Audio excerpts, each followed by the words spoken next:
escuchar a la educadora mexicana Elide Gutiérrez Islas, que está aquí con nosotros y que nos va a explicar en un lenguaje sencillo, ya que estamos en Facebook, ahorita en Facebook Live, aspectos que tienen que ver con el orden metodológico de la construcción y el desarrollo de la lengua oral y escrita desde el campo de formación, lenguaje y comunicación, y nos hablará de algunos otros aspectos que nosotros tendremos que estar revisando y que cualquier educadora o aquellas que aspiren a ser educadoras tendrán que estar revisando también de manera constante. Bienvenida, maestra Elide Gutiérrez Islas. Estamos en vivo en Facebook Live. Muchísimas gracias, profesor. Muchas gracias a todos los participantes de la sesión. Y bueno, ya lo mencionó el maestro. Vamos a iniciar.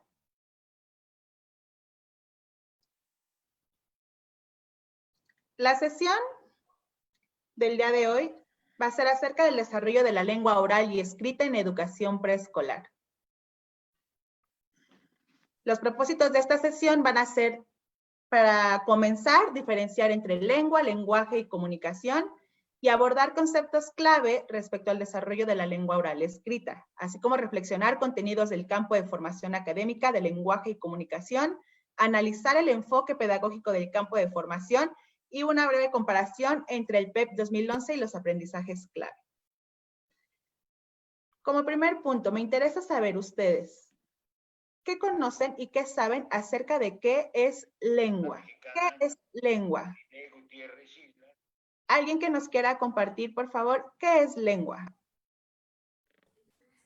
Es la forma en que te comunicas con tus padres o con tus compañeros o con tu familia, con tu alrededor.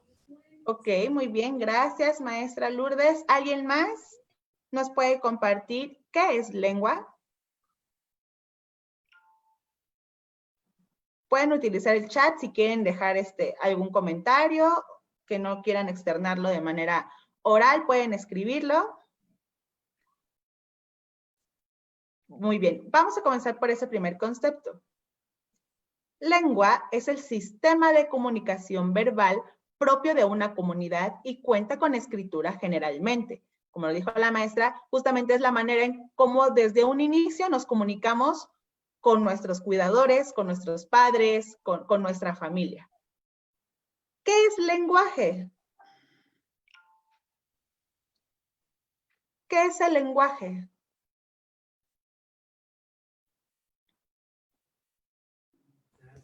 ¿Sería la forma de cómo te expresas? Ok, muy bien, gracias, maestra.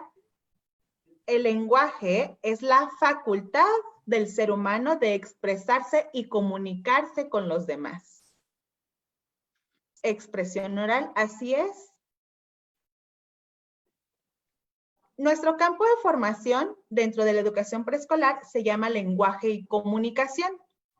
Ya sabemos qué es lengua, ya sabemos qué es lenguaje. Entonces,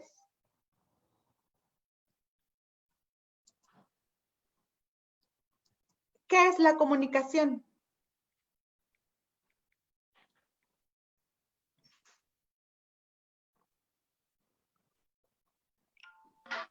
Maestra Diana.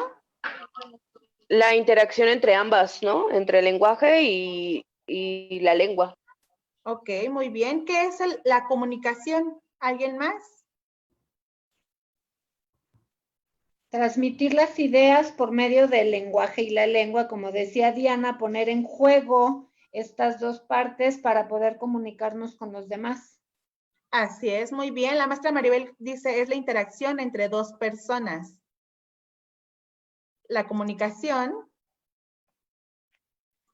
es la transmisión, el intercambio de mensajes de un emisor a un receptor. Dar a conocer algo mediante el lenguaje oral. Así es. Vamos a ver más adelante que la comunicación y el lenguaje no es precisamente siempre mediante un lenguaje oral. Y vamos a comenzar con ello. Les voy a mostrar unos códigos. Para poder realizar la actividad de códigos, necesito que por favor tomen una fotografía de la imagen que les voy a mostrar porque la van a utilizar para la siguiente diapositiva. Entonces, si tienen a la mano su celular o pueden tomar con algo la fotografía, se los voy a mostrar.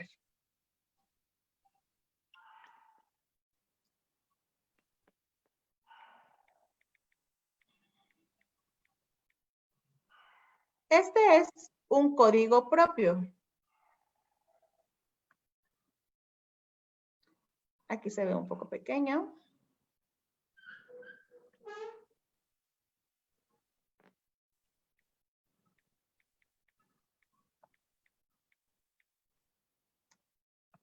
Cada una de las letras que conocemos del alfabeto tiene un símbolo. Entonces, les voy a pedir, por favor, que tomen una fotografía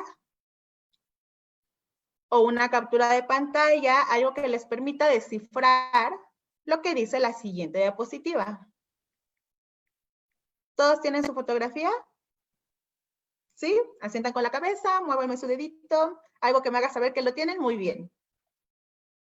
Me parece que maestra Mari Parra me dijo que un momento.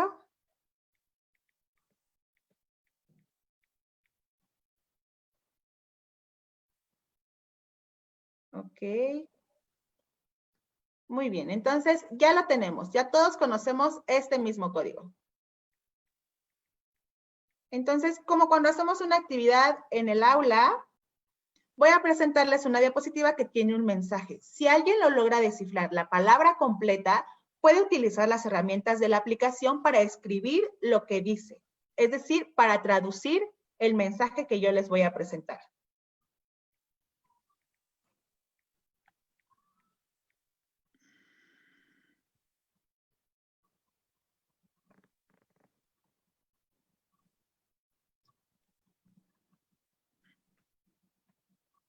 Aquí lo tenemos.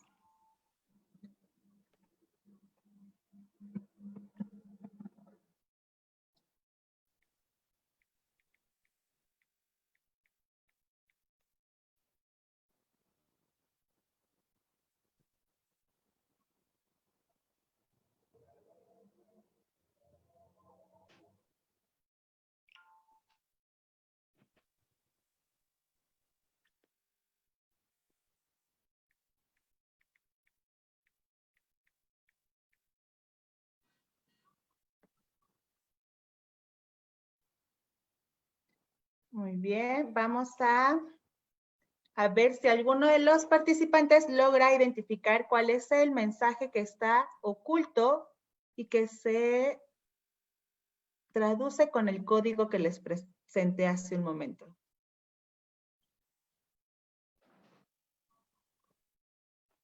Muy bien. Ya vi que alguien lo colocó.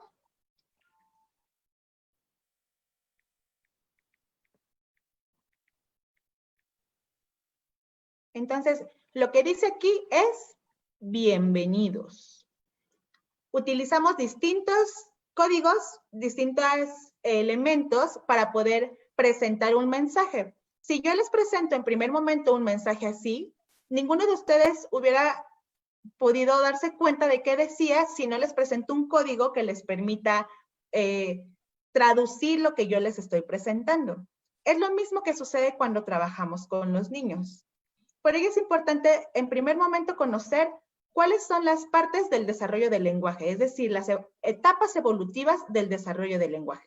Se divide en 5. Es el fonológico, el semántico, morfológico, sintáctico y pragmático. Cuando estamos en la práctica, de repente olvidamos esos conceptos que son importantes dentro de la práctica diaria con los alumnos. Por ello, me interesa conocer qué saben ustedes acerca de cada una de estas etapas. Y lo pueden anotar si gustan en la pizarra o si gustan en el chat. Comencemos por fonológico. ¿De qué habla la etapa fonológica? ¿Qué le parece a usted que es la etapa fonológica, maestro Jorge? Cuando comienzan a emitir sonidos. Muy bien. Como ma, a, ese tipo de los principales sonidos que emiten. Muy bien, muchas gracias, maestro Jorge. ¿A qué se refiere la etapa de el desarrollo semántico, maestra Mari Parra.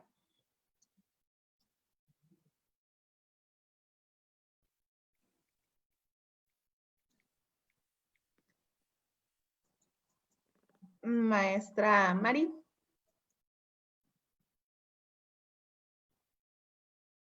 No la escuchamos. Vamos a esperar la próxima participación, por favor. El valor de las, sería como el valor de las palabras, de lo que dicen.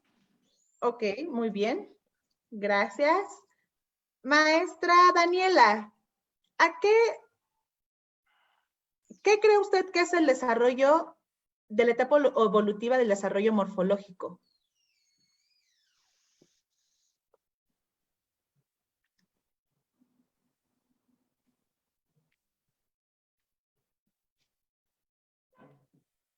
Maestra Daniela, ¿alguien más que nos quiera compartir? Su micrófono, maestra Daniela. ¿Es la composición de las palabras? Ok, muy bien. El desarrollo sintáctico, maestra Erika. Ay, la perdimos, creo que salió. El desarrollo sintáctico, maestra Jessica.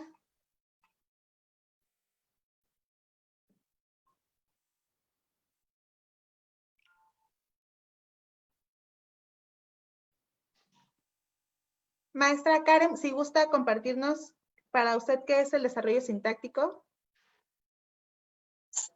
Es el orden que se le está dando a las palabras, que le va dando el pequeño acá el significado y el orden de cada una de las sílabas o palabras para estructurar una oración. Muy bien, gracias.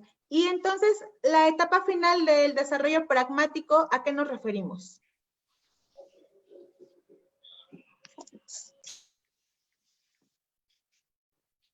¿Quién nos puede compartir? ¿A qué nos referimos? Maestra Maribel. Yo creo que lo pragmático ya es el conjunto de todas estas definiciones, lo fonológico, lo semántico, ya conformado todo en un contexto. Ok, muchas gracias, maestra. Les invito a tomar nota acerca de la siguiente diapositiva, ya que nos especifica cuál es cada una de estas etapas evolutivas. En cuanto al desarrollo fonológico, precisamente es de los sonidos, como lo mencionó el maestro Jorge. No precisamente de los sonidos silábicos como ma, sino, más adelante lo vamos a ver, desde el llanto es la primera manifestación de desarrollo o manifestación del lenguaje en un niño. Cuando nace un niño, quienes son mamás, o bueno, todos hemos visto alguna vez en alguna película o en alguna serie, algo que nos dé la posibilidad de ver cómo nace un niño, que sale el niño del vientre de la madre y lo primero que hacen los doctores es provocar el llanto. Entonces, el llanto es la primera manifestación del lenguaje de un niño. Enseguida es el desarrollo de la etapa de semántico. Justamente se refiere a esta parte del significado, del sentido o la interpretación que se tiene acerca de los sonidos que comienzan a tener una estructura más formal. En la etapa morfológica ya es la estructura de la formación de las palabras. En la sintaxis ya es la regla de la combinación de las palabras. Y en el pragmático es totalmente el uso social del lenguaje. El desarrollo del lenguaje oral comienza en dos momentos. Es en la percepción y más adelante en la producción. La percepción es cuando los niños, desde muy pequeños, discriminan, identifican y diferencian la melodía y la entonación de la voz. Por eso los niños se familiarizan tanto con la voz de la madre, que al escucharla, aunque ellos todavía no comprendan que a esa figura se le llama mamá o que le puedan decir mamá, cuando el niño escucha la melodía y la entonación de su voz, se da cuenta que está con una persona que es de su confianza. Entonces, es la primera manifestación en la que el niño está percibiendo el lenguaje. Después es la predilección por el habla humana, por la necesidad de los seres humanos de comunicarnos.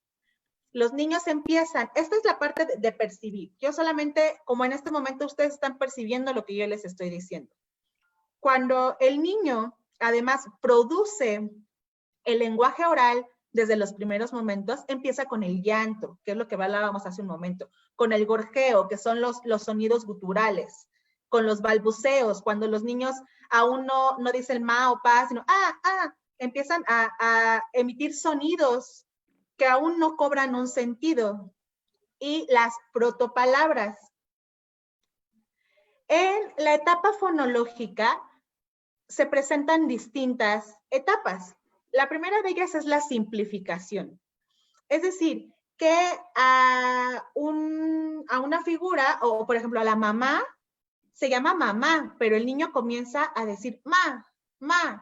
O la abuela es un nombre muy largo, entonces abu, cuando comienzan a ser un poco más grandes. La reduplicación, para los niños es muy fácil hablar de caca, de pipí, de popó, porque están duplicando una misma sílaba que va cobrando un sentido elemental para ellos como una necesidad básica. Después la asimilación. La asimilación es cuando el niño sabe que se dice sí. Por ejemplo, yo tengo una niña de 4 años, cuando empezaba a hablar, ella quería decir sí, pero decía chi. Entonces, conforme va pasando el tiempo, a ella se familiarizó con el sonido de chi para hacer una afirmación. Y nosotros podemos darnos cuenta cuando estamos trabajando con los niños que muchos de ellos tienen estas variantes de la fonología en donde asimilan una palabra por otra, de acuerdo a cómo fue desarrollado su lenguaje. Sustituyen sustituyen un sonido por otro. Por ejemplo, zapato, pueden sustituirlo por zapato. Entonces, en sí, cada una de nuestras letras en el alfabeto tiene un fonema específico. Para nosotros podría sonar igual, pero para los niños incluso el aprender a escribir se les dificulta en ocasiones. Por eso sucede que ya cuando crecemos tanto, tenemos tantas faltas ortográficas, porque hubo alguna variante desde la discriminación fonológica que no nos permitió identificar que cada una de las letras tiene un sonido distinto. Después asimilan los sonidos de un sonido a otro próximo. Por ejemplo, quieren decir, vamos a taza. ¿A dónde? A taza. ¿A dónde? A taza. Y el niño puede insistir muchas veces que vayan a su taza cuando quiere llevarte a su casa. Eso también es un tema de discriminación fonológica.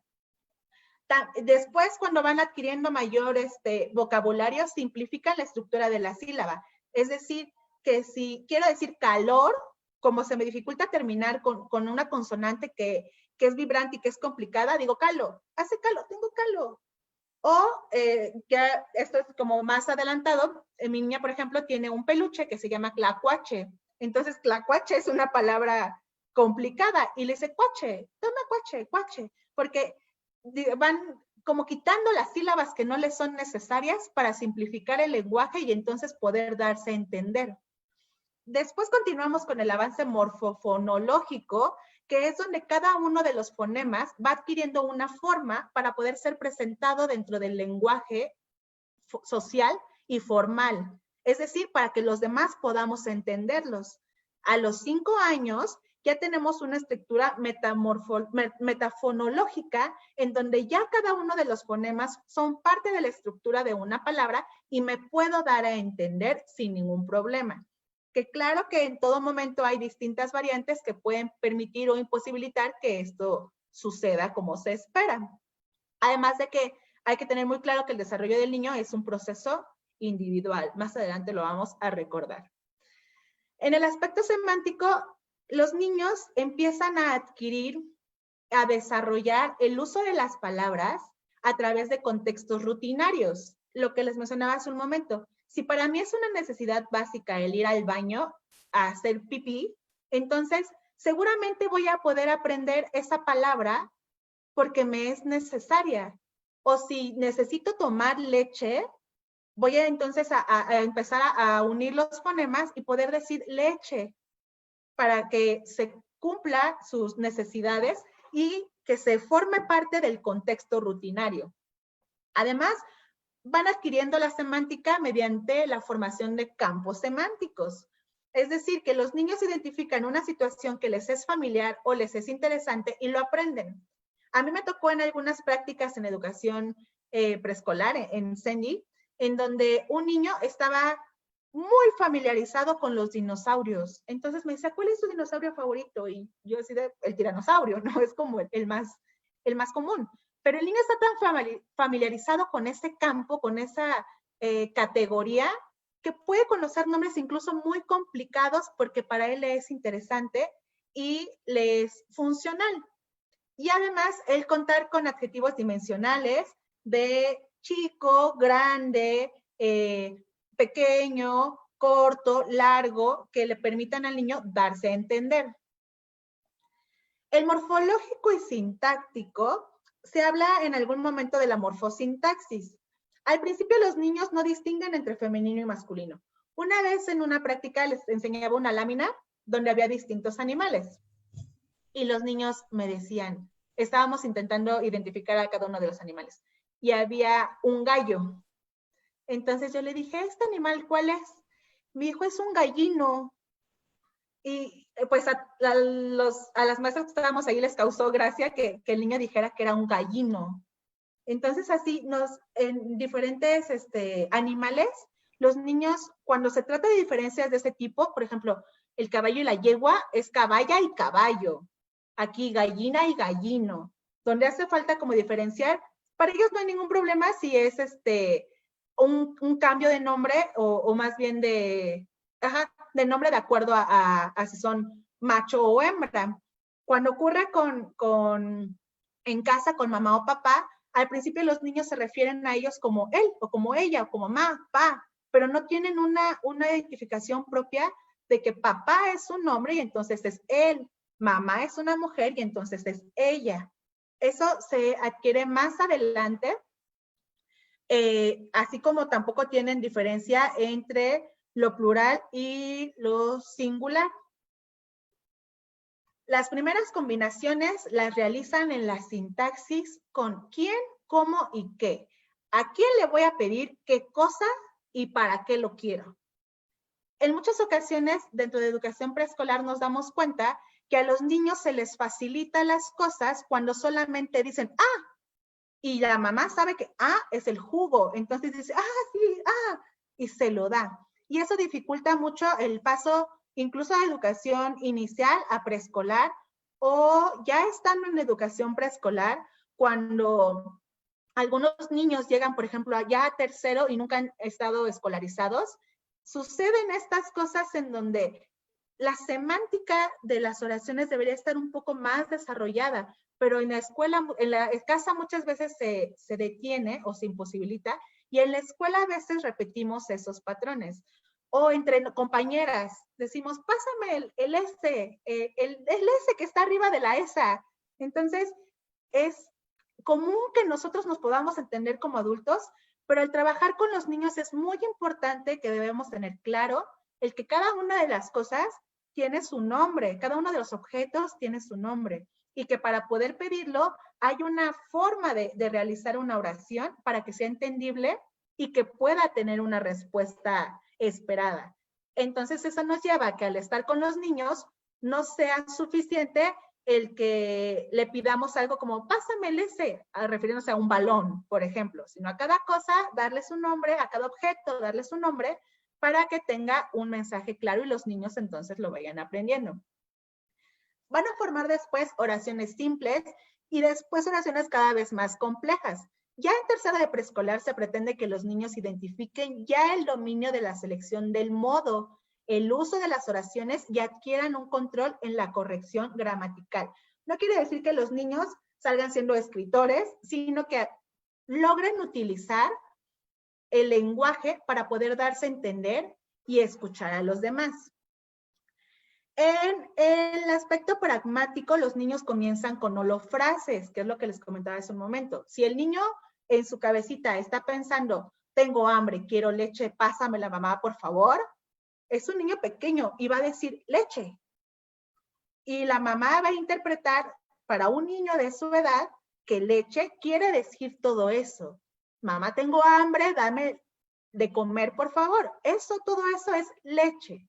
Así comienza el lenguaje pragmático en los niños. Así comienza el lenguaje pragmático en todos nosotros. Las presuposiciones. Cuando nos mencionan algo, que el cuidador lo da por entendido. No solamente, la holofrase es una palabra que me detona la intención de una oración completa, porque el niño no ha adquirido la semántica para poder realizar una oración, pero lo está utilizando, está haciendo uso del lenguaje. La presuposición es cuando dice algunas palabras y el cuidador entonces infiere lo que el niño es lo que quiere decir o lo que necesita.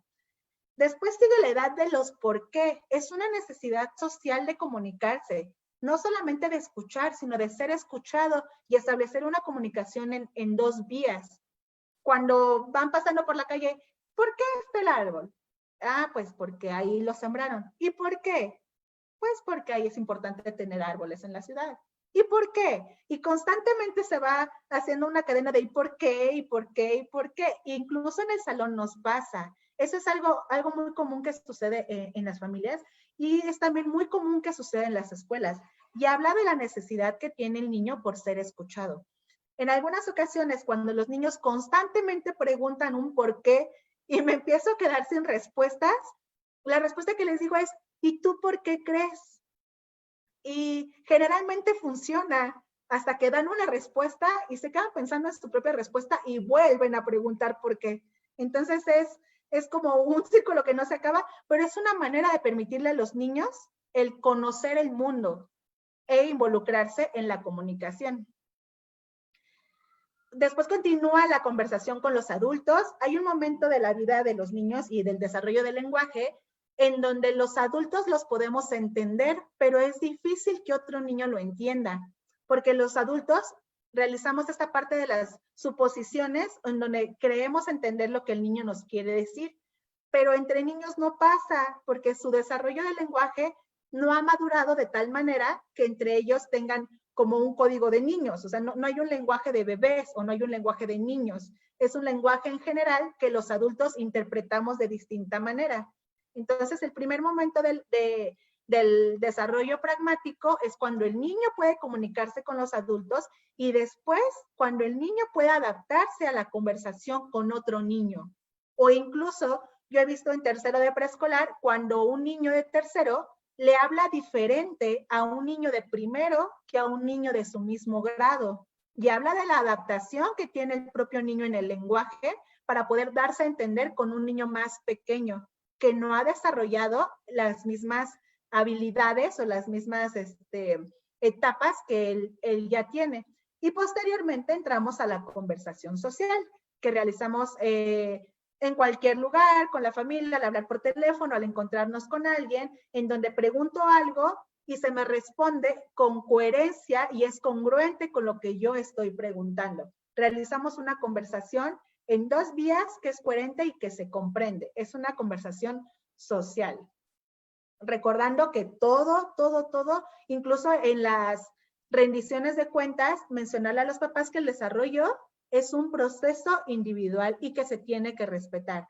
En ocasiones, ya en la práctica, los padres al hacer la rendición de cuentas, se dan cuenta de que su hijo no tiene las mismas evidencias o la misma calidad en las evidencias que él esperaría o que él está viendo de otro niño. Entonces, siempre hay que ser muy insistentes con los padres en decirles que el desarrollo del niño es individual, es personal y tiene que respetarse. Tiene su propio tiempo y es necesario respetar el tiempo de cada niño para que adquiera desarrolle su lenguaje. Igual sucede hablando de matemáticas, de ciencias. Cada uno tiene intereses, necesidades, características diferentes que se tienen que respetar. En cuanto al lenguaje escrito, es una pregunta muy común dentro de la educación preescolar y me gustaría saber mucho ustedes qué opinan. ¿Se tiene que enseñar a leer en preescolar o se enseña a leer en preescolar? ¿Qué opinan ustedes? No se aprende a leer, pero sí le tienes que introducirlo a lo que son las letras. Ok, es muy importante. Y aquí voy a tomar el comentario de la maestra porque ella dijo que no se aprende a leer, pero recuerden y pongan mucha atención en la pregunta. La pregunta es, ¿se debe o se puede enseñar a leer en la educación preescolar? Enseñar a leer. ¿Tú, educadora, puedes o debes enseñar a leer en la educación preescolar? Yo digo que sí se puede, pero a veces es forzar demasiado a los niños para que aprendan, porque toda persona llevamos un ciclo en el cual debemos ir paso a paso para que no, pues no apresuremos las cosas. Como tal, no podemos enseñarles a leer por completo o que aprendan en total las cosas, pero sí darles como el aprendizaje de cómo empieza para poder leer. Ok, muy bien. Entonces, ¿sí enseñar a leer o no enseñar a leer?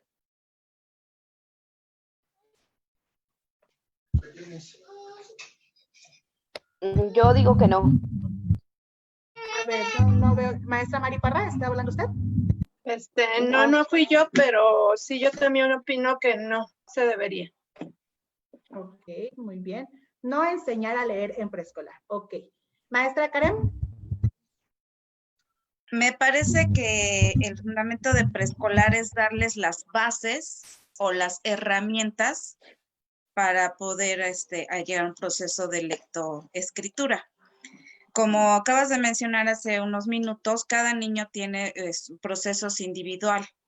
Y si tú vas dando esas bases o esas herramientas, fundamentos, y el niño la va estructurando y llega a un proceso de lectura, perfecto.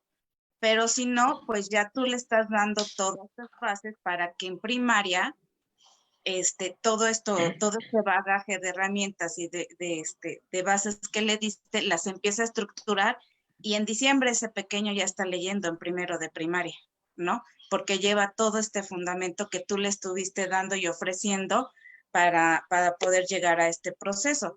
Claro que si el niño está estimulado y está fortalecido y demás, lo puede lograr sin ser un proceso como a veces creemos los padres de familia, de hacer planas, repeticiones, ponerlos atrás de un escritorio, al mame mi momu, para que logres la lectura. Así es, así es. Es importante aquí distinguir. Dentro de la educación existen dos procesos importantes que se entrelazan en algún momento entre ellos. Es el aprendizaje y la enseñanza. La pregunta fue, enseñar a leer. Quiere decir que si la educadora debe brindar estrategias para enseñar la lectura formal. De acuerdo al libro de Aprendizajes Clave, dice muy claro que no es la intención de educación preescolar enseñar a leer. Sin embargo, yo les voy a hacer una pregunta a todos ustedes.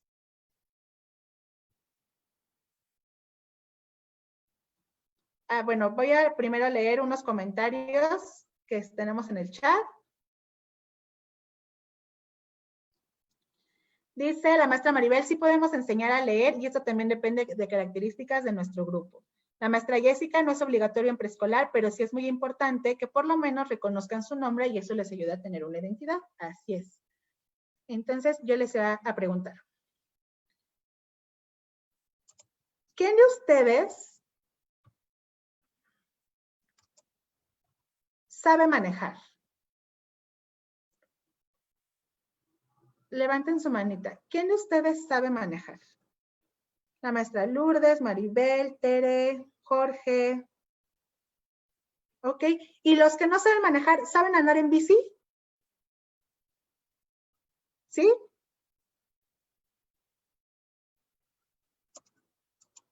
¿Cómo aprendieron? ¿Cómo aprendieron a manejar?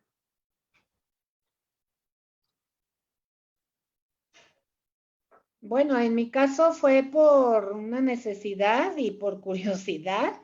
Ajá. Y bueno, pues la misma curiosidad o el mismo interés por aprender, pues preguntando, viendo cómo manejaba mi papá o mi esposo o mis hermanos.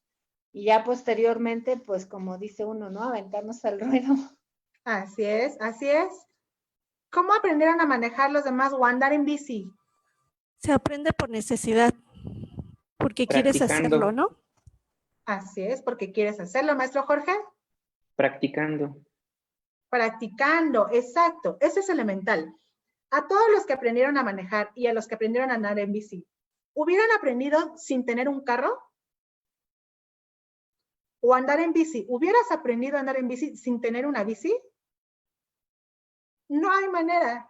Entonces, el punto aquí es que los niños pueden aprender a leer en preescolar. ¿Quién vota porque sí?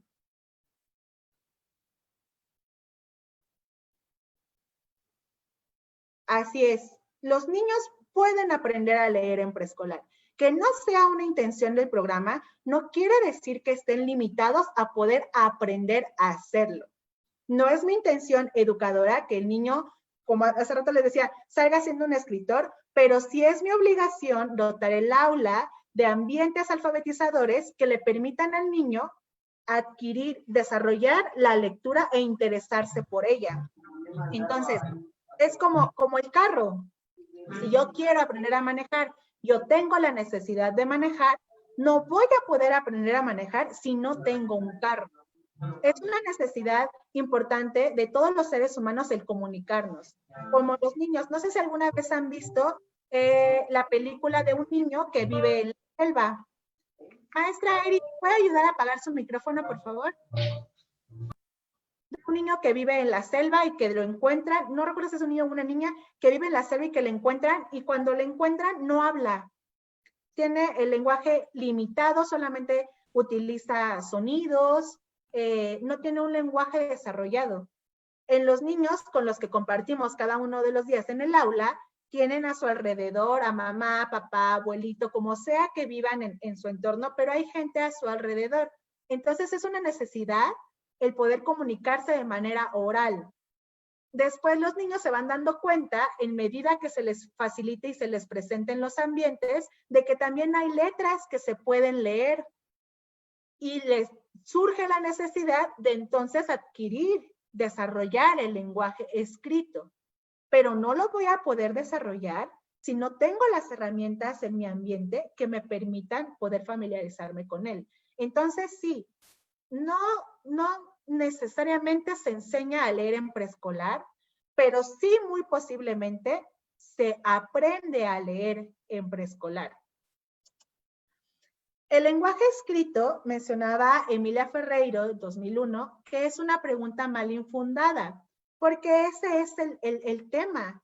No se trata de enseñar o no a leer, se trata de ofrecerle al niño oportunidades para que él lo aprenda.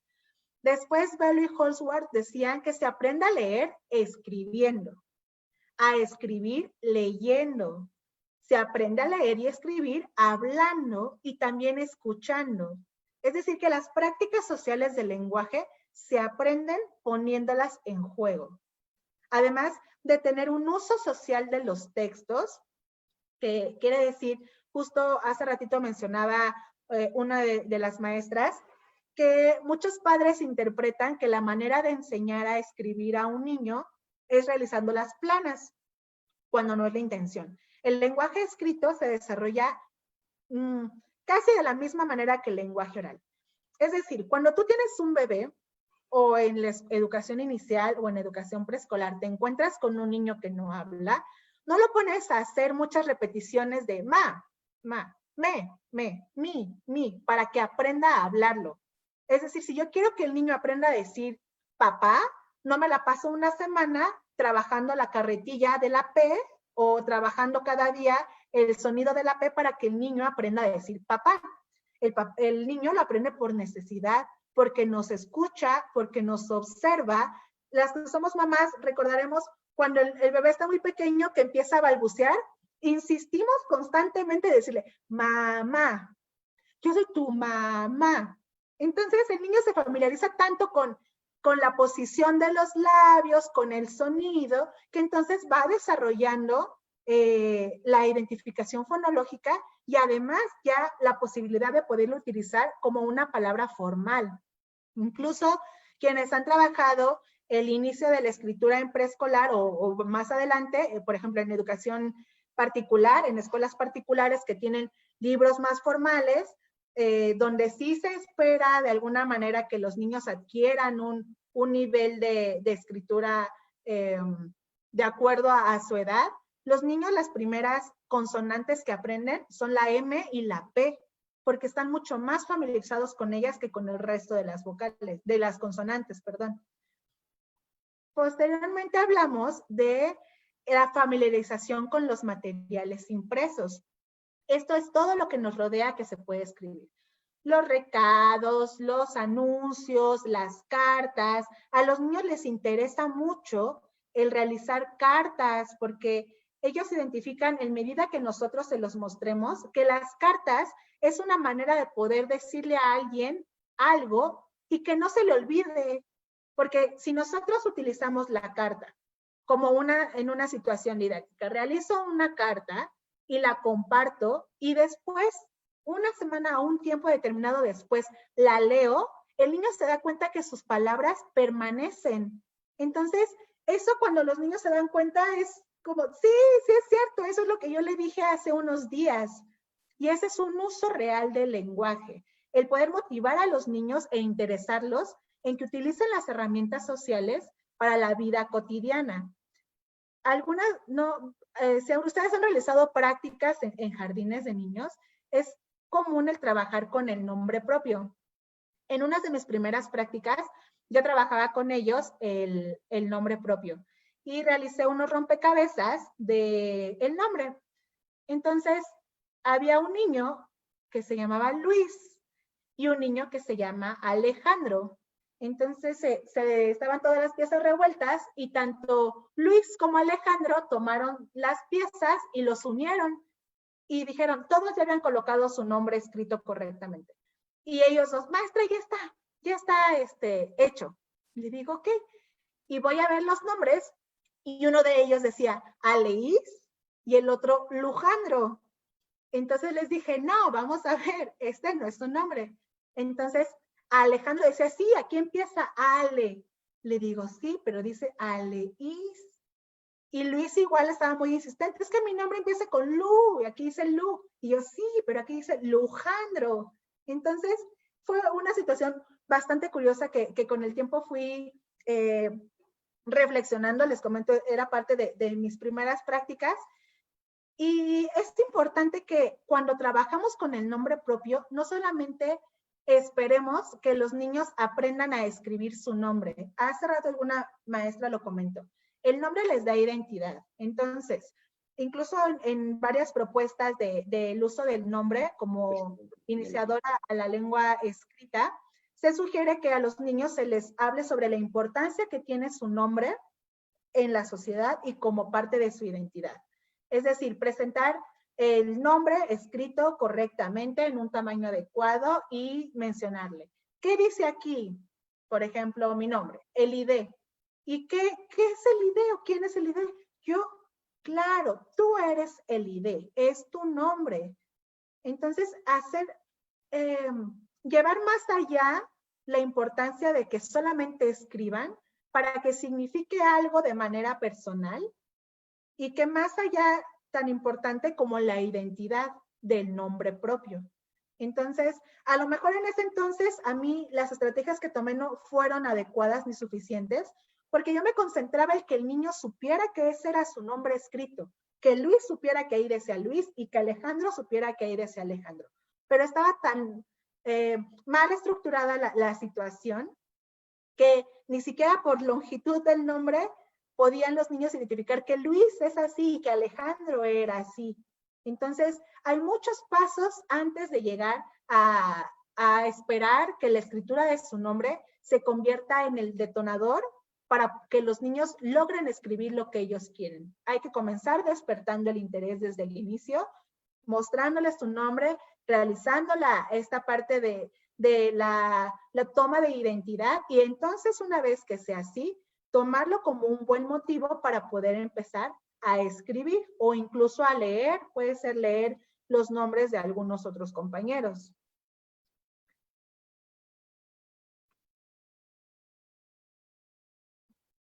Miriam Nemirovsky menciona 3 niveles de escritura. Dice que la primera de ellas se diferencia entre realizar y percibir un dibujo o escritura. En algunas ocasiones, cuando estamos en el aula, les pedimos a los niños que realicen un dibujo de alguna situación general. Entonces, los niños realizan un dibujo. Cuando comienzo a intentar realizar actividades formales de escritura, le pido al niño, realiza una carta para tu compañero y me hace un dibujo, porque el niño está familiarizado con hacer dibujos, porque posiblemente no ha visto las veces necesarias a su maestra el realizar un escrito que le permita al niño identificar cómo estoy utilizando la escritura de manera funcional. Entonces, el primero de estos niveles de escritura es que el niño ya se dé cuenta cuál es la diferencia entre escribir y realizar un dibujo. El siguiente de ellos es el control para distinguir la cantidad de letras de una palabra o de grafías. Al principio, cuando el niño quiere empezar a escribir, te dice, maestra, te quiero mucho, quiero estar siempre contigo, no te vayas nunca, te voy a extrañar, y pone 6 bolitas. Y para el niño es suficiente. Está haciendo uso de lo que tiene y de lo que sabe para intentar comunicar un mensaje. Pero el siguiente nivel es justamente ese, que distinga la cantidad de letras para escribir una palabra. Después ya el relacionar los aspectos sonoros con la escritura, que es donde unimos la parte del lenguaje oral con el lenguaje escrito. Antes de aprender a escribir, tengo que identificar cómo suena cada uno de los fonemas para poder realizar la escritura. En este nivel se dividen en 3. El primero de ellos es la grafía para representar una sílaba. Es decir, que si yo quiero escribir mariposa, voy a utilizar una grafía para ma, otra para po y otra para sa. Y para los niños puede ser suficiente que aquí ya diga mariposa. Ese es el primer nivel de esta tercera parte, que es la hipótesis silábica. Después, asignar una letra para cada sílaba o sonido, que es el silábico alfabético. Y por último, en estas etapas, hablamos acerca del que con cada una de las letras se representa un sonido, que es la hipótesis alfabética. Conocemos que dentro de los niveles de escritura en educación preescolar existen 5 diferentes categorías. Vamos a hacer uso de nuestra herramienta de escritura en la pantalla para que coloquen una palabra en cada uno de estos niveles de escritura. Con la palabra manzana. ¿Cómo sería una escritura presilábica con la palabra manzana? ¿Cómo sería en silábico alfabético y en ortográfico?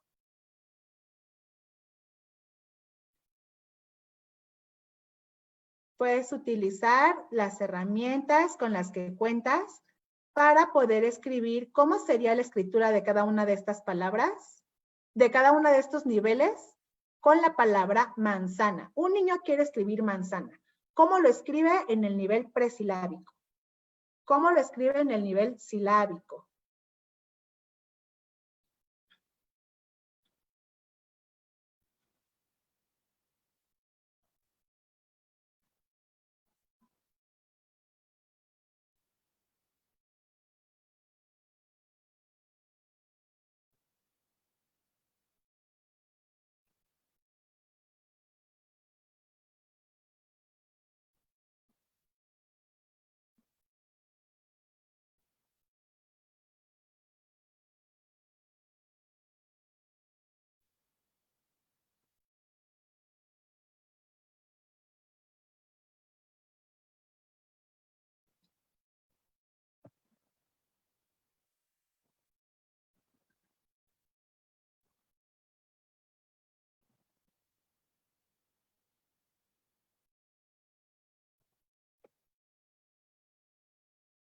Recuerden que ahí en la barra verde, al lado derecho, ver opciones.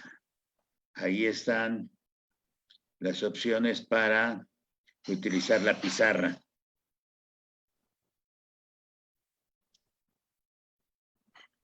Muy interesante lo que está comentando, porque de estos comentarios ya habíamos realizado muchísimos. Todavía en las sesiones anteriores hablamos de estos niveles de escritura, los niveles de conceptualización, ¿sí?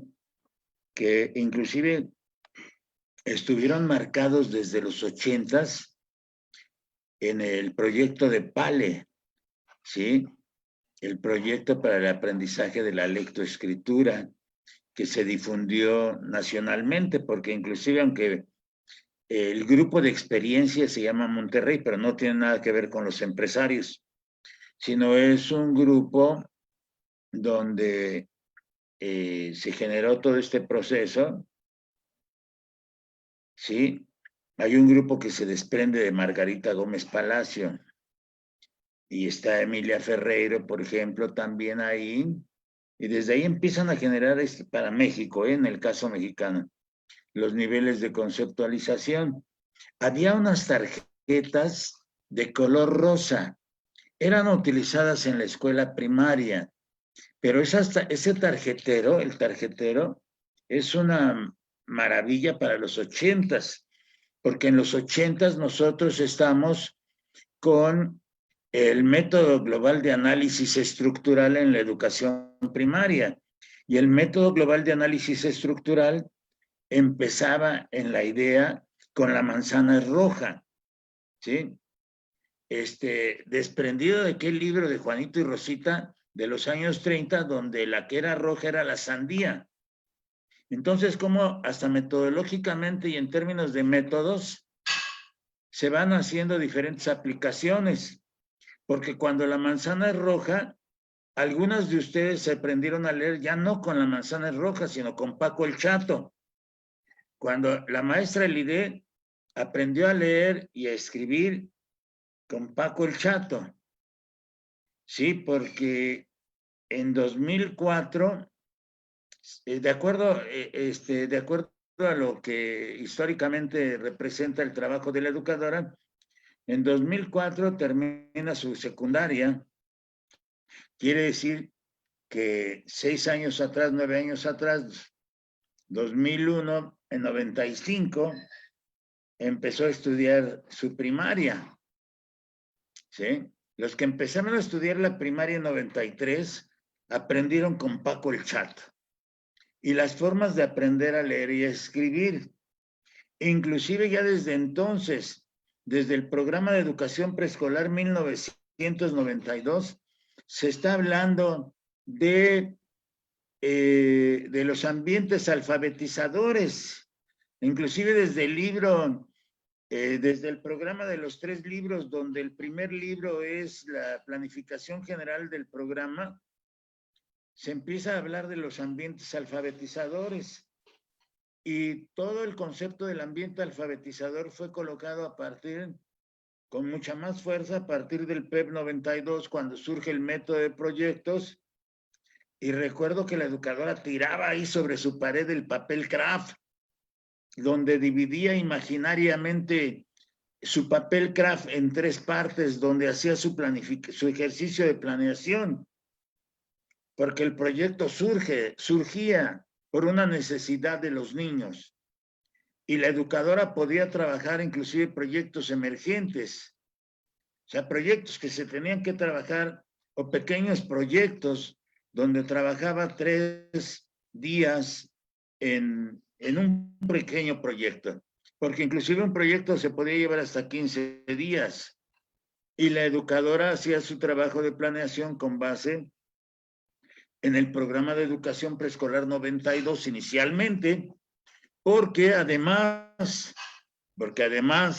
el programa de educación preescolar 92 fue un programa muy apoyado por materiales auxiliares, y entre los materiales auxiliares estaba precisamente desarrollo del niño, el conocimiento del niño, estaba el jardín de niños unitario también, estaba ahí el jardín de niños unitario. estaba el consejo técnico escolar, estaba la supervisión escolar, bloques de juegos y actividades para el desarrollo de los proyectos, espacio, materiales y tiempo. O sea que educación preescolar ha marcado una punta de lanza en educación muy importante e interesante. Porque mientras que los maestros y las educadoras hicieron los programas escolares en México, creo desde mi punto de vista que funcionaba mejor. Porque los estaban haciendo, las escuelas normales era donde se generaban muchas ideas programáticas. Los supervisores escolares y las supervisoras escolares escribían sus puntos de vista, sus reflexiones. Hoy necesitamos estar escribiendo para que podamos nosotros desarrollar y enlazar la parte teórica con la parte práctica. Porque la parte teórica por sí misma no va a resolver un problema. Nos ayuda más a resolver el problema la experiencia. Porque ustedes, las educadoras mexicanas, desde el CENDI o en el jardín de niños, lo que les ha venido ayudando es su experiencia. Por eso necesitamos reflexionar sobre temas importantes, pero que nos ayuden las educadoras formadas en la normal a reflexionar. Porque también entre las guías Montessori hay personas que saben, que conocen su método. Y también sabemos que la parte del método, inclusive Montessori, se han hecho algunas adaptaciones que se han llevado a escuelas. Por eso es importante que nos expliquen los que saben. Hay que juntarse con los que saben. Hay que ser amigo de los que saben para que nos ayuden a ilustrarnos. Hablo por mí nada más, ¿sí? Porque yo sí necesito que me sigan ilustrando. Regreso la voz a la maestra Elide. Muchas gracias, profesor.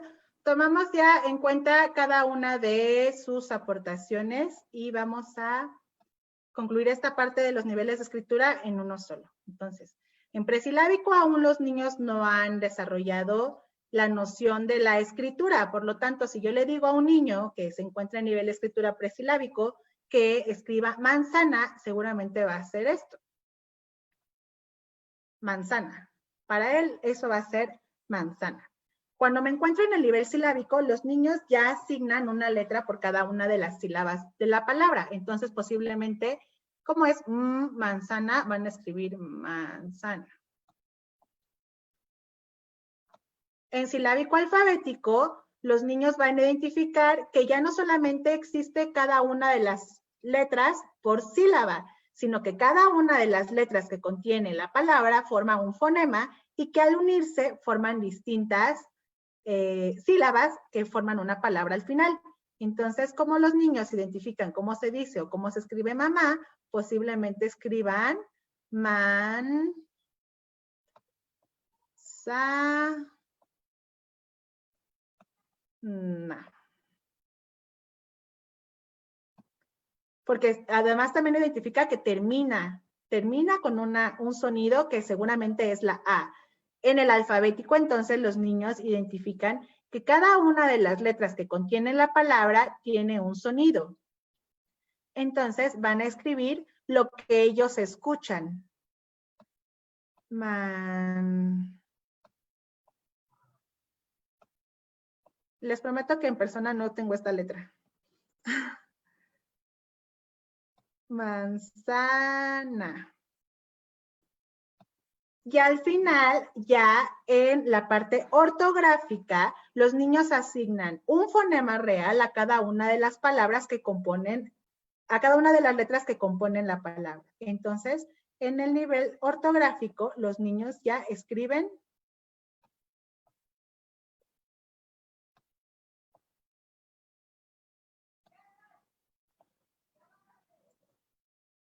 manzana.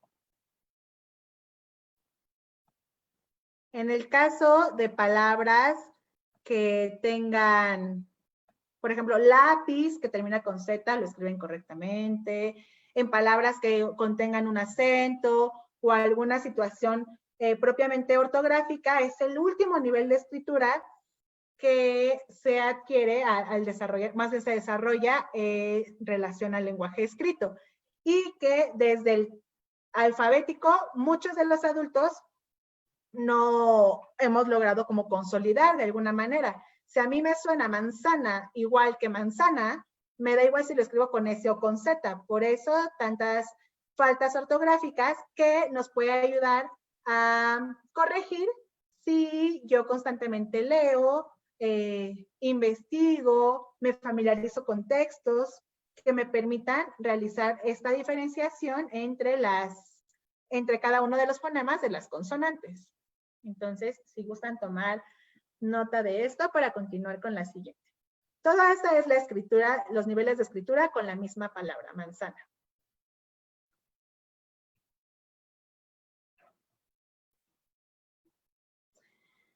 Emilia Ferreira decía que en lugar de preguntarnos si debemos o no enseñar, hay que preocuparse por dar a los niños ocasiones para aprender.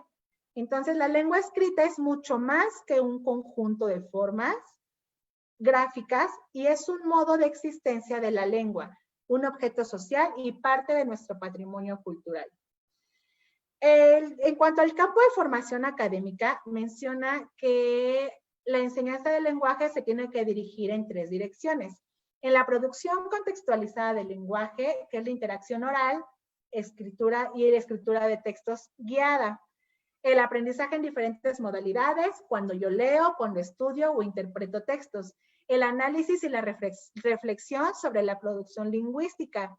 El lenguaje es una actividad comunicativa, cognitiva y reflexiva, mediante la cual se expresan, intercambian y defienden ideas. Se adquiere y se educa en la interacción social mediante la participación en intercambios variados y actos de lectura y escritura significativos. Por ello, la importancia de no presentar al niño la sílaba aislada.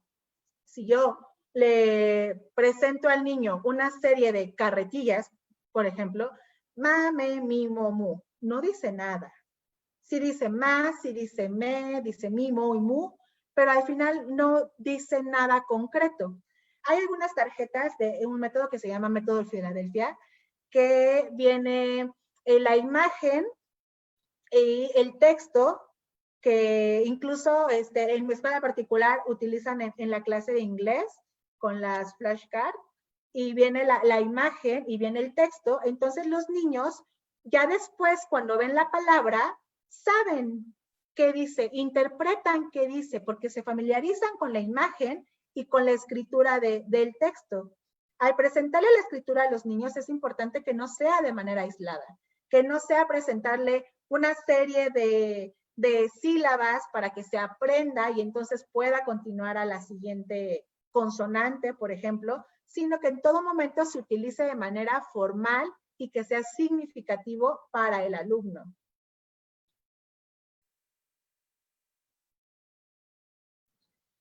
La lengua materna en la educación básica, el libro de aprendizajes clave menciona que se utilicen diversas prácticas sociales del lenguaje para favorecer su participación en distintos ámbitos y así ampliar su interés y resolver necesidades comunicativas.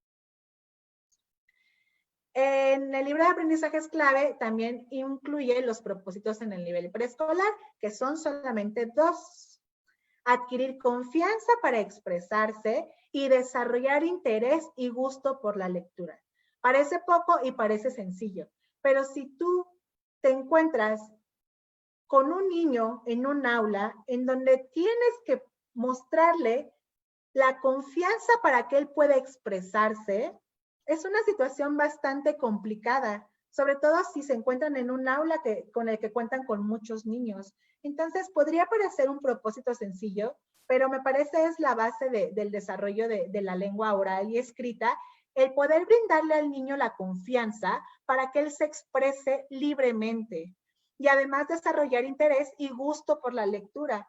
Y comenzando por nosotros, ¿cuántos de nosotros de verdad tenemos interés y gusto por leer? Sería un buen inicio, si lo hacemos, continuar, y si no, entonces comenzar a hacerlo.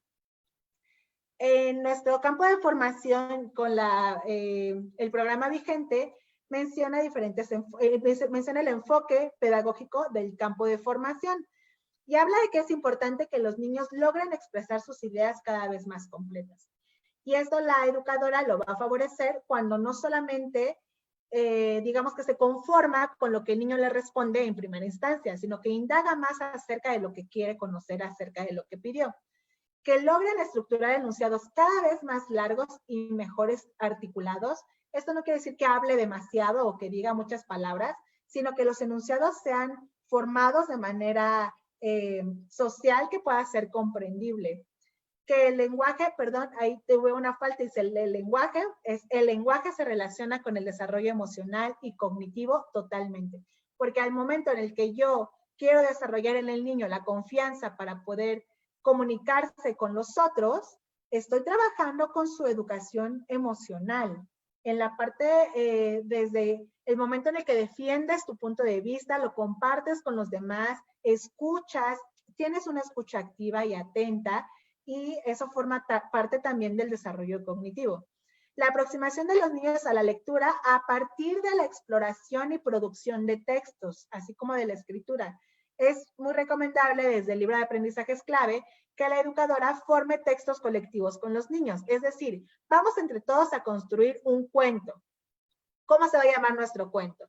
Y cada uno de los alumnos va mencionando alguna parte del cuento que tenga de cierta manera alguna lógica y después en conjunto lo vamos a escribir.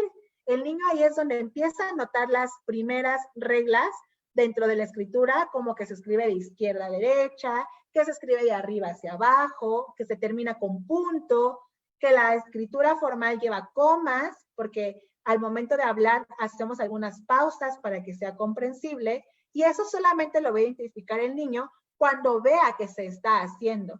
Y es una mejor manera hacerlo de manera colectiva cuando se sienta parte del proceso. Uso y funciones de los textos en diversos portadores, la direccionalidad y relación entre grafías y sonidos, y que ellos sepan, sobre todo, que lo que se lee y escribe tenga un sentido completo. Todo lo que se escribe se puede leer y todo lo que está escrito se puede leer. Y lo que tú estás leyendo debe estar forzosamente escrito. Entonces, generar en ellos esa importancia y el valor del lenguaje escrito. En el libro de educación preescolar, en el programa de educación preescolar 2011, se hablaba aún de aprendizajes esperados por campos y competencias. Ya en el 2017 se realiza ya la articulación de interniveles y se habla de organizadores curriculares. Estos organizadores curriculares abarcan desde educación preescolar hasta educación secundaria. Entonces es una manera de vincular los 3 niveles educativos, pero no perder el enfoque de cada uno de ellos. Los aprendizajes esperados se centran en favorecer que los niños desarrollen sus habilidades para comunicarse a partir en las que hablar, escuchar, ser escuchado, usar y producir textos tenga un sentido formal. La oralidad habla acerca de todo lo que podemos hablar. Cuando se conversa, narra, describe, se explica cómo se utiliza el lenguaje para que forme parte de la participación social. Ese es el primer organizador curricular, que será elemental al momento de realizar los planes de trabajo para intervenir en el aula. Después sigue el estudio, que es el uso del lenguaje para aprender. Es cuando utilizo acervos, búsqueda, análisis o registro de información. Posteriormente ya es la literatura, cuando ya produzco textos, interpreto o intercambio. Y la participación social finalmente se refiere a la producción e interpretación de textos en el uso cotidiano en ambientes alfabetizadores con la vida social, es decir, con recados, con anuncios, con cartas, con todo lo que me permita utilizar de manera social lo que estoy escribiendo. La escuela debe ofrecer oportunidades para que los niños hablen acerca de cómo se sienten, de cómo son, de qué les gusta y qué no, respondan a lo que se les pregunta, pero un poco más adelante vamos a hablar acerca de las preguntas que podemos realizar en el aula, que exploren diversos textos, en primer momento, textos cercanos a ellos, cuentos infantiles, que puedan interpretar una carta, un instructivo sencillo, una receta, que comenten qué es lo que interpretan de cada uno de ellos, comuniquen sus resultados, comuniquen qué es lo que ellos observan y escriban, utilizando sus propios recursos, qué fue lo que más les significó dentro de la actividad. Lenguaje y educación y ser educadora. El papel de educadora, como lo menciona el libro de aprendizajes, es el orientar a los niños para realizar intercambios, despertar en ellos el interés y preguntar e involucrar a todos, favorecer el respeto y la escucha atenta, ser usuaria de diversos textos, involucrando a los niños en la exploración y el uso de los libros. Es importante que el alumno nos vea leer, nos vea escribir, porque al final somos un modelo para ellos, entonces es una parte fundamental de este proceso. Poner a disposición de los alumnos el uso de distintos textos, leer constantemente y escribir, en donde se les permita a los niños ser autores de sus propias creaciones, como lo que les comentaba del cuento colectivo. Podemos formarlo entre todos al principio y después escribirlo. Todos seríamos autores de ese cuento.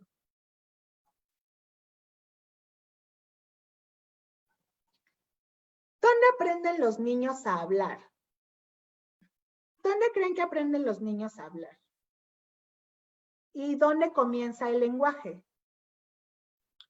Desde su casa. Así es. Los niños aprenden a hablar desde su casa.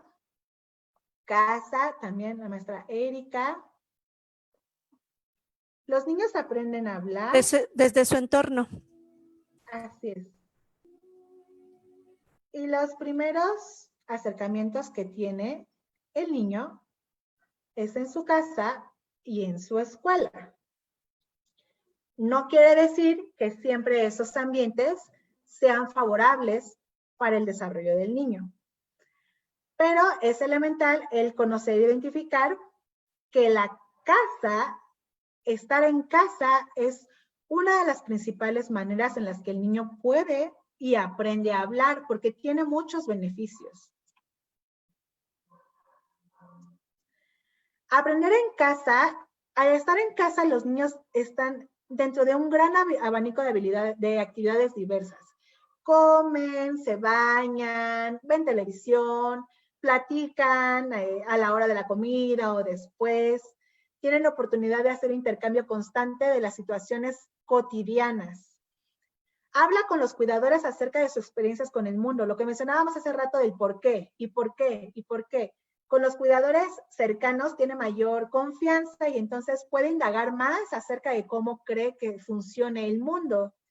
Habla además de aspectos emocionales, en ocasiones más que en la escuela, y la calidad de las conversaciones, en teoría, debe ser más enriquecedora que en las escuelas, siendo que en casa se puede centrar un poco más la atención de la madre con el niño que en la escuela de la maestra con la cantidad de los alumnos con los que cuente.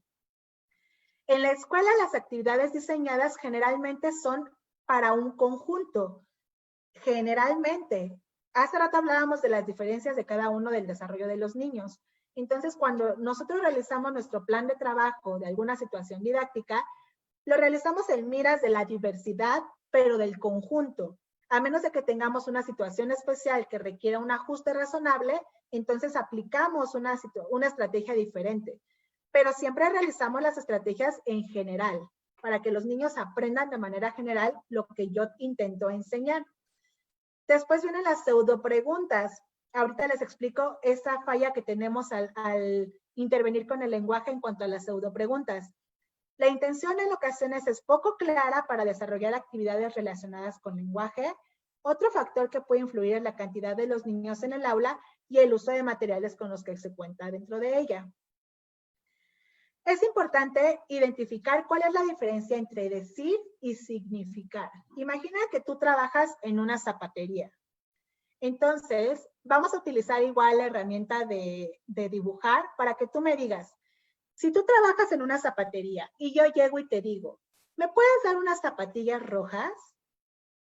¿Qué me darías tú?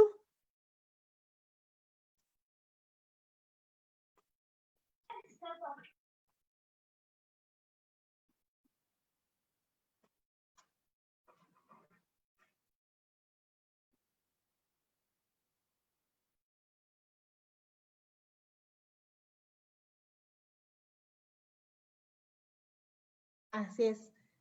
Si yo te pido unas zapatillas rojas, vamos a ver, son 1, 2, 3, 4, 5, 6, 7. 7 de ustedes me traerían estas zapatillas. Las de la esquina inferior derecha. Y aquí tenemos 1, 2, 3, 4, 5, 6, 7, 8. 8 líneas. Me traerían estas. O habrá quien me traería las dos, a lo mejor. Pero si yo quería que me trajeran estas de la esquina inferior derecha, ¿qué tuve que haber dicho para que si tú, vendedor, llegas y me llevas estas zapatillas y yo diga, no, no quería esas? ¿Qué tuve que haber dicho para que fuera claro el mensaje? Ser como más específica en las características, ¿no? Así es. Y generalmente, si eso lo trasladamos al aula, lo hacemos comúnmente. Yo digo algo esperando que el niño comprenda lo que yo quiero. Por eso es importante lo que mencionábamos, la diferencia entre el decir y el significar. Yo puedo decir zapatillas rojas y para 7 maestros significaron unas zapatillas y para otros significaron otras zapatillas. O pudo que para alguien a quien significaran ambas. Pero entonces, ¿de qué manera puedo yo estructurar las consignas en el aula para que las actividades relacionadas con el lenguaje sean claras? Y entonces el decir y el significar tengan una misma función. Aquí, bueno, las zapatillas rojas podría ser un ejemplo claro. Pero si aquí te pido que me traigas unos tenis, sería aún más complicado. Podrías llegar con los 6 pares de tenis, o podrías llegar con uno y decir, dijo unos tenis y yo le traje unos tenis, o podría haber suerte en donde lleves los tenis justo los que yo quería. Pero hay que ser muy, muy cuidadosos en que entre el decir y el significar no es siempre lo mismo. La otra parte de las pseudo preguntas es cuando yo le pregunto a un niño, ¿cuánto es 2 más 2? ¿Qué dificultad puede representar el que yo le pregunte al niño, ¿cuánto es 2 más 2? O si yo estoy leyendo un cuento y le digo, ¿cuál es el título de este cuento? ¿No? 2 más 2 siempre va a ser 4. El título de este cuento siempre va a ser Monstruos de Marte. Entonces, debemos evitar que en el aula las preguntas se conviertan en pseudo preguntas, en donde la educadora pregunta algo que ya sabe que va a contestar el niño. Hay que permitirle al niño que realice como mayor indagación en su lenguaje para que nos explique y nos comparta más allá de lo que nosotras queremos escuchar. Para finalizar, les comparto algunas propuestas de intervención. En cuanto a los principios pedagógicos, menciona el favorecer el intercambio oral intencionado con la docente y sus compañeros. Fomentar que la educadora realice espacios donde convivan, compartan, platiquen entre ellos y que el lenguaje sea funcional, no solamente como un momento de recreo en donde hablan de lo que ellos quieran, sino una intención guiada que les permita a los niños y a la maestra identificar cómo están aprendiendo y cómo están hablando. Crear además oportunidades para hablar, aprender a utilizar nuevas palabras y expresiones. Incluso cuidar las expresiones que utilizamos dentro del aula. En el aula contar con un espacio que sea diseñado para la lectura y la escritura, ser un agente lector activo, que los niños identifiquen que su maestra lee, crear espacios alfabetizadores, utilizar el alfabeto móvil, quienes cuenten con ellos, para que ya no solamente se trate de que escribas tu nombre, sino identifiques también las letras que lo componen, que lo puedas formar, que después te des cuenta que esas letras, si las acomodas diferente, forman otras palabras. Después le voy a comentar al maestro Kile, les comparto un video de una actividad que realizamos en la escuela acerca justamente del uso de las letras del nombre.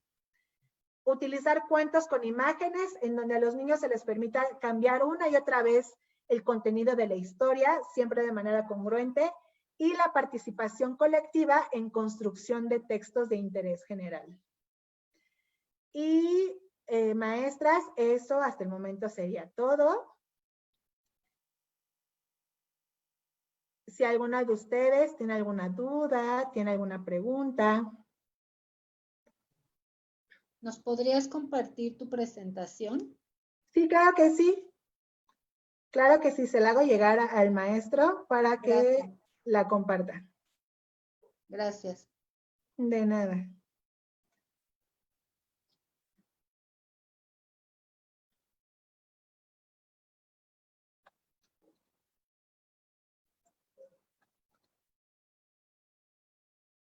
Maestro, ¿tiene alguna pregunta? ¿Algún maestro, algún comentario?